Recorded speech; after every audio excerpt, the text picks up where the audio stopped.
Pekný deň vám prajem. Má to byť konštruktívna kritika. Tak to bude konštruktívna kritika k všetkému, ale na trošku dlhšie. Ja chcem len jednu vec poznamenať. Ja som len zvedavý, dokedy bude mať Európska únia s nami trpezlivosť. Nie, že my budeme chcieť vystúpiť, alebo Maďari. Ja som zvedavý, kedy nás a Maďarsko kopne Európska únia do zadku a odchod. Lebo si to nevážime. Bude to konštruktívna kritika, bez vulgárnosti a bez štvania. Bude to môj pohľad, moje názory. Od atentátu tieto udalosti, čo vo mne vyvolávajú tieto udalosti, napríklad v mojich rodičoch, čo sú starší, 75 roční, a rozprával som sa s mnohými ľuďmi. Je to celé zlé. Odsudzujem vyjadrenia politikov, budem aj menovať. Blahové, Dankové, ministra obrany, ministra vnútra. Ja to odsudzujem. Áno, ja ich rešpektujem, sú demokraticky zvolení. Odsudzujem, ako sa obliekajú, odsudzujem ich výroky, odsudzujem ich, čo pridávajú na sociálne siete. Mňa to rozčuľuje a mňa to len provokuje a ja mám pocit, že žijem v nejakom štáte vojenskom, niekde v Afrike, kde je nejaký vojenský režim. Poprvé chcem povedať, vy vystupujete pred ľuďmi, obliekate sa ako, vážení politici, čo robíte k tomu vyjadrenia. Čierne trička, krátke rukavy, napínate si tam svaly. Ako to pôsobí na ľudí? Viete, ako to na mňa pôsobilo na ľudí? Ako keby som pozeral nejaký film Rambo scénu, už na boje cez pás, doslova. A na toto sa majú pozerať starší ľudia? Ako vy sa takto vyjadrujete, napínate svaly? Toto má akože spoločnosť upokojiť? To si robíte snáď žarty. Berte to ako konštruktívnu kritiku. Prečo sa vyjadrujete len vy? Hlavne. Prečo ešte som nepočul doktorov iných, alebo ja neviem koho? To je úplne jedno. Mne to pripadá ako diktatúra, totalitný režim, že vyjadriť sa môžu len dvaja, traja a that's all.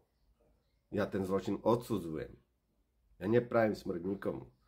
Ale takéto vyjadrenia spoločnosti slovenskej, demokratickej nepatria.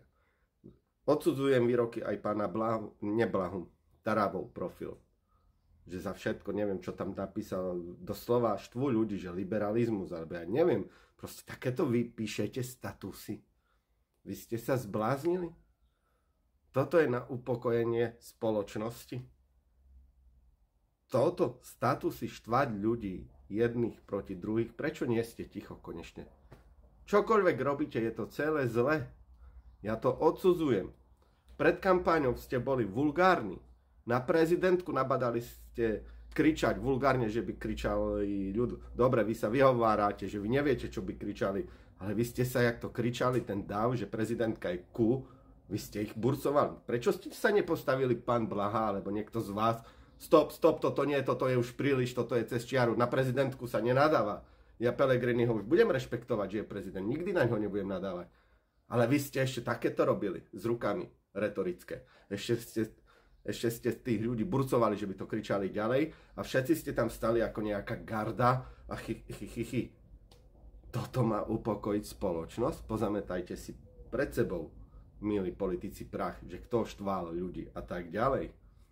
Ja nehovorím, že opozícia je skvelá, ale opozícia je v tomto momentálne lepšia. Oni to odsudili a sú ticho. Ja som nič také od nich nepostrehol, že na vine sú vaši voliči a tak ďalej. Ale vy to robíte. Vy to píšete proti nám, statusy. Vy máte byť ministri, vy keď ste minister vnútra, alebo minister obrany, alebo prezident Slovenskej republiky, vy už nie ste len ministri pre vašu základňu, pre vašich voličov. Vy ste minister aj pre mňa. Prečo štvete takých ľudí ako ja? Ja som ešte trošku uvedomelejší. Ja sa nedám vyprovokovať. Ale potom vy sa budete bať chodiť po uliciach. V oboch táboroch sú viac extrémistickí blázni, ich názvem. V oboch táboroch sú nejakí, ktorí im prepne a vyťahnú zbraň a budú strieľať po uliciach. A vy to podnecujete národ k tomu, že by takéto činy boli na Slovensku ešte ďalej. Len tým, čo rozprávate, čo píšete, ako sa obliekate. Ako vy ste sa mohli dostať do politiky, ako vy ste mohli byť zvolení v Slovenskej republike. Ja sa teraz z toho neviem spamätať. Ľudia ako ja sa snažím konštruktívne debatovať, nemáme u nás šancu, ja si to uvedomujem. A ďalšia vec, Všetci, čo sa správali vulgárne, politici, alebo aj v médiách, známejšie osobnosti, včetne spevákov, reperov, všetci, čo nahrávate tieto pesničky a čo vulgárne nadávate, vás počúvajú deti, milí reperi, čo podporujete aj túto vládu. Všetci nesú plnú zodpovednosť, čo sa správali agresívne, vulgárne a čo vystupovali ako nejaká vojenská skupina, že oni sú frajeri, gerovi. Všetci politici za to nesú zodpovednosť, všetci redaktori za to nesú zodpovednosť, čo boli vulgárni, všetci speváci, všetci herci. Celá spoločnosť za to nesie. Prečo ja som bol na začiatku vulgárny, si myslíte? Už som sa vám za to ospravedlnil. No, či veľmi hrubo vulgárny, neviem, ale bol som. Lebo vy ste ma tiež inšpirovali. A potom som si uvedomil, pre Boha živého, to kým ja sa inšpirujem? Takýmito ľuďmi? Už som si to uvedomil aj ja. Vy ste normálne inšpirovali všetci, čo som teraz vymenoval, spoločnosť k tomu, aby boli agresívni a vulgárni. Ja som bol taký istý niekedy. A ja som sa pozrel do zrkadla, pre Boha Juraj, ty buď sám sebou a sa neprispôsobuj im to, že oni naháňajú hlasy si voličské týmto spôsobom. Ty hoci sa nikde v živote nedostaneš. Nikdy. Ale buď slušný, konštruktívny a rob si svoje názory, svoju politiku. Takže prepáčte. A vy s tým prestaňte. Vy všetci nesiete za to zodpovednosť. Všetci do jedného. Pred voľbami koľko tu bolo o nenávisti? Aké tí reperi niektorí, čo podporujú túto vládu, spievajú vulgárne pesničky, hrešia?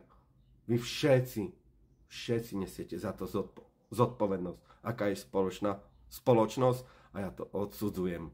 A vám sa ospravedlňujem, ale už sa nikdy nebudem nikým inšpirovať, budem vždy sám sebou. Čaute, vážení. Dovidenia, to je z mojej strany všetko. A nie je to všetko.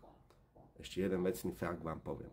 To, čo ste toho atentátníka natočili tak zblízka hneď po tom na policii, čo sedel, alebo pred súdom, neviem, kde to sedel a čo hovoril, a neviem, ktorí novinári to spravili, alebo kto ich k tomu podnecoval, že môže za to politika Roberta Fica, že proti STVčku toto bolo úplne za mňa nešťastné riešenie a namierené proti liberálom alebo proti ich médiám nejakým alebo proti ich voličom, že oni sú tí vinní.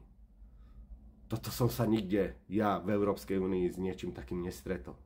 Nikde, len na Slovensku. Všetko je celé zlé. Dovidenia.